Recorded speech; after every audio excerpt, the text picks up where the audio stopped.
Assembly ఎన్నికల్లో ఆయనకు తాకిన ఎదురు దెబ్బలు చెప్తున్నా. అసెంబ్లీ ఎన్నికల్లో ఎన్ని 63 64 గెలిచిరుగా? ఏది అసెంబ్లీ 63 అసెంబ్లీ ఎన్నికల్లో 63 స్థానాలను కాంగ్రెస్ గెలిచింది. గెలిచిన తర్వాత 10 మంది బీఆర్ఎస్ నాయకులను కాంగ్రెస్లో చేర్చుకున్నట్టుగా కొంతమంది కండువాలు కూడా కప్పేసింది. అందులో చాలామంది మళ్ళీ బ్యాక్ వెళ్ళిపోయారు. అది మొదటి దెబ్బ. బీఆర్ఎస్ ఎమ్మెల్యేల పార్టీ ఫిరాయింపు కాడ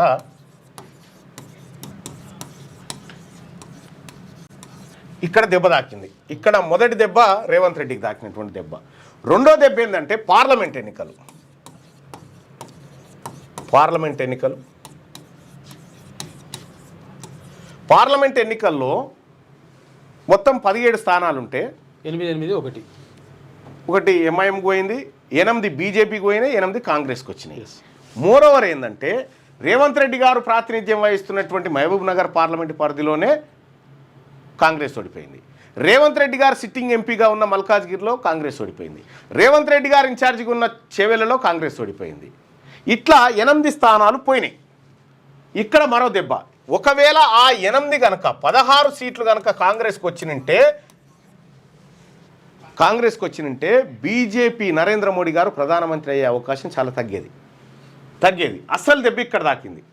పార్లమెంట్ ఎన్నికల్లో ఇక్కడ దెబ్బ దాకిందా? ఇక ఆ తర్వాత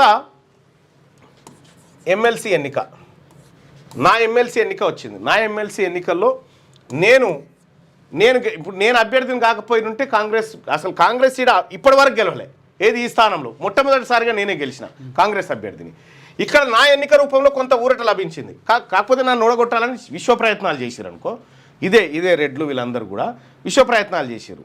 సరే, అది అటు పెడితే ఇక మొన్న జరిగినటువంటి ఎమ్మెల్సీ ఎన్నికలు జరిగినాయి. 3 ఎమ్మెల్సీ స్థానాలకు ఎన్నికలు జరిగితే ముఖ్యమంత్రి రేవంత్ రెడ్డి గారు ప్రచారం చేసినా కూడా గెలవలేదు కాంగ్రెస్ పార్టీ. ఇట్లా వరుస దెబ్బలు దాకినాయి. దాని తర్వాత కులగణన విషయంలో ఫెయిల్ అయిపోయిండు. బీసీలో పెద్దగా ప్రభావం చూపించలేదు. రిజర్వేషన్ల అంశం అక్కడ ముడిపడుతుంది.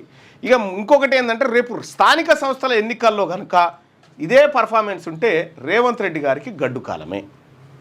స్థానిక ఎన్నికల్లో కూడా కాంగ్రెస్ పార్టీ అంత ఈజీగా గెలిచే పరిస్థితే కనిపించలేదు. అక్కడ 42% రిజర్వేషన్ ఇస్తుంది తప్ప ఇస్తే ఎందుకు మనం బీసీలం పోటీ చేస్తాం కదా బీసీ పార్టీ నుంచి.